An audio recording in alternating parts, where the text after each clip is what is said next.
Bismillahirrahmanirrahim. Assalamu alaikum rahmatullahi wa barakatuh. Today we are going to learn ocular pharmacology, lecture number 2. And today's topic is the roots of ocular drug delivery system. We have discussed that the outer layer of the eye can be considered as a segment of two spheres, sclera and cornea. The sclera constituent the back fifth-sixth of the globe and the transparent cornea provides the forward one-sixth of the globe. यानी आखिर का जो हिस्सा है वो पिछला जो हिस्सा है वो स्कैलरा है और जो फ्रंट हिस्सा है वो कॉलरा है. The sclera is a tough fibrous tissue and protects the eye from the internal and external forces and maintain its shape. The front of sclera is often referred to as the white of the eye, and there are several layers of sclera containing a rich blood supply. Among them, the conjunctiva is a thin, transparent mucous membrane that covers the visible part of the sclera and extends to the inside of the eyelids.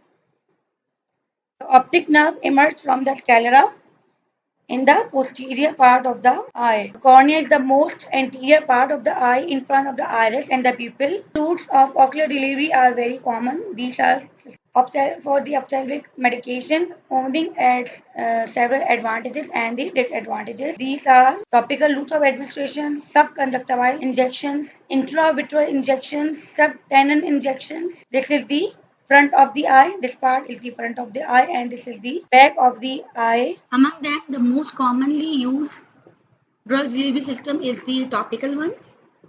However, it has several limitations. The efficacy of the drug is low in case of topical ocular drug delivery system because of the physiological and anatomical barriers. The drug has to pass through tear films, then through the conjunctiva, then through the pupil, and then reach to the site where it has to be show its effects. If we discuss in details, we have eye drops, we have eye ointments, we have gels, and we have soft contact lens that are used topically. In case of periocular drug delivery system, we have the injections in the subconjunctival layer, in subtenon layer, in peribulbar regions or inner retrobulbar regions. In case of intraocular, we have the intracameral administration or intravitreal administration. While if we use the drug through systemic circulation, we can use the drug orally.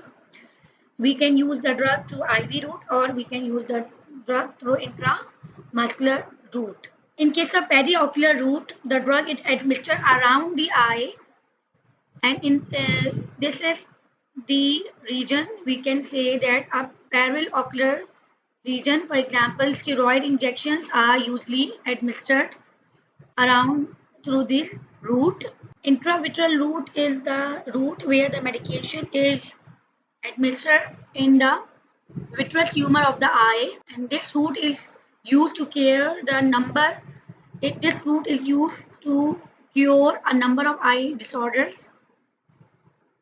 Intracameral route is the anterior or posterior chamber of the eye. We know that there are three chambers in the eye. Anterior or posterior chambers of the eye are the sites of action for a drug in this route of administration.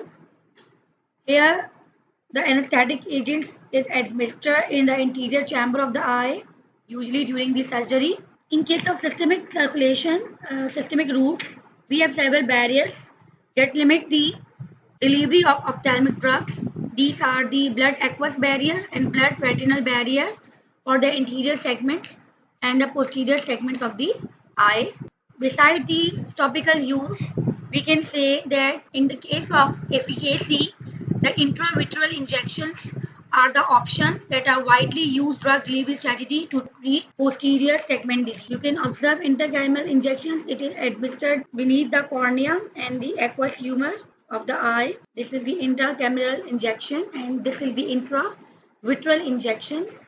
Usually intracameral injections are the injections of antibiotic into the interior chamber of the eyeball to prevent the endophthalmic caused by an infection of the eye that can occur after the cataract surgery. Cataract surgery के लिए हमारे पास जो root है वो cameral injections का है, आप देख सकते हैं यहाँ पर एडमिनिस्टर की जाती है। इंट्राविट्रल इंजेक्शंस विट्रस ट्यूमर के अंदर बेसिकली एडमिनिस्टर की गई है drug.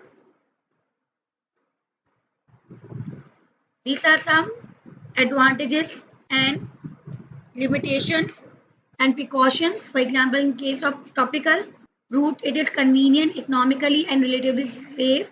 Compliance are there, but corneal and conjunctival toxicity may be there. The drug get accumulated. There may be a nasal mucosal toxicity. There may be the absorption of drug through nasolacrimal route, and this route will lead to the systemic absorption and systemic side effects. In case of subconjunctival, subcutaneous and retroviral injections, these are meant for the anterior segment infection, posterior uveitis या cystoid macular edema. Again, it is locally toxic और यहाँ पे भी एक edema सा एक local injection है। ये optic nerve trauma हो सकता है, globe perforation हो सकता है, central retinal artery और vein occlusion इससे हो सकती है। Intraocular injections, anterior segment surgery और इन्फेक्शंस में बेसिकली इंट्राऑकुलर इंजेक्शंस हम देते हैं here, however corneal toxicity may be there and furthermore duration is short.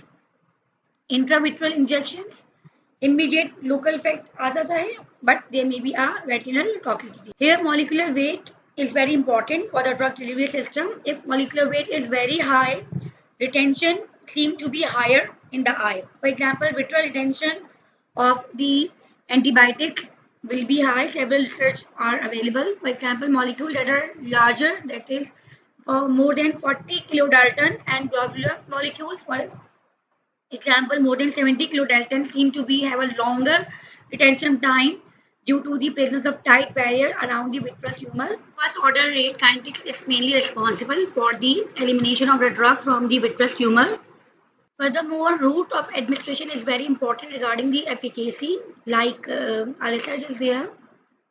In 2005, it has been found that cytomegalovirus retinitis can be controlled by using intravitreal gently injections.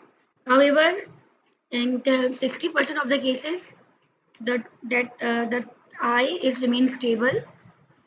13% have shown improvement, and 26% shows reduction in the visual acuity.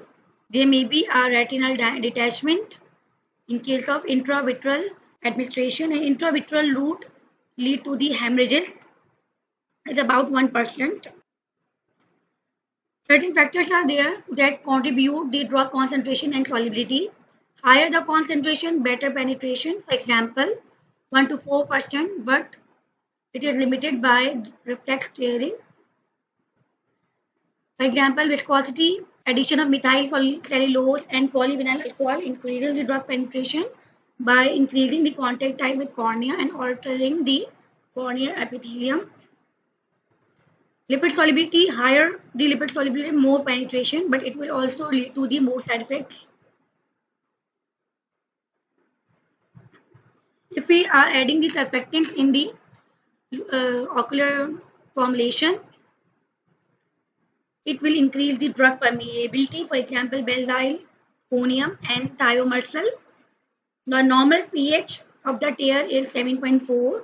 If the drug pH is much different, this is called the reflux tearing. When an alkaloid drug is put in the relatively alkaloid medium, the proportion of the uncharged form will increase, thus more penetration is there. And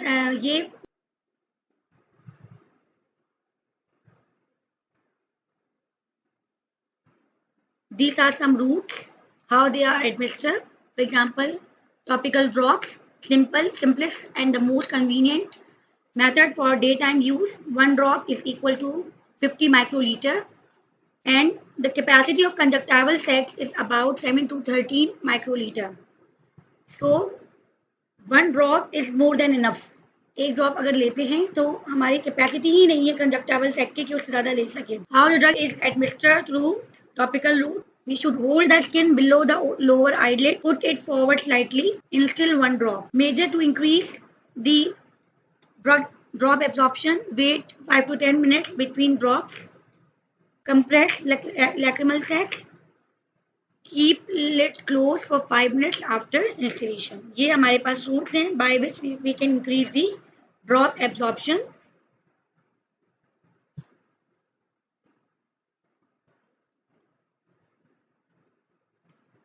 If we use eye ointment, it will increases the contact time of the ocular medication to the ocular surface, so it has a better effect as compared to the eye drop.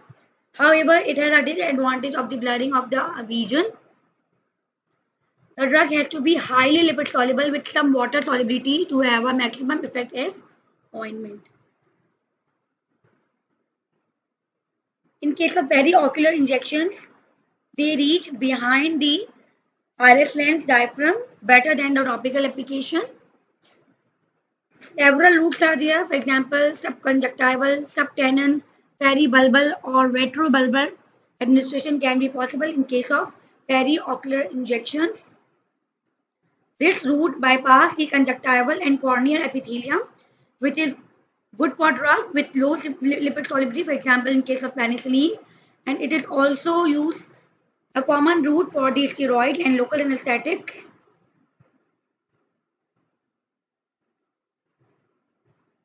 If it is administered through subconjunctival, it will achieve higher concentration. The drug which cannot penetrate cornea due to the larger size, and we will penetrate it via sclera. Subtenon, anterior subtenon chambers, the diseases of the anterior lens, or the posterior subtenons for the diseases of the posterior to the lens. Retropulbar in case of optic neuritis, in case of papillitis, in case of posterior uveitis, and the use of anesthesia, we will use the retrobulbar region, and we have the peribulbar region anesthesia.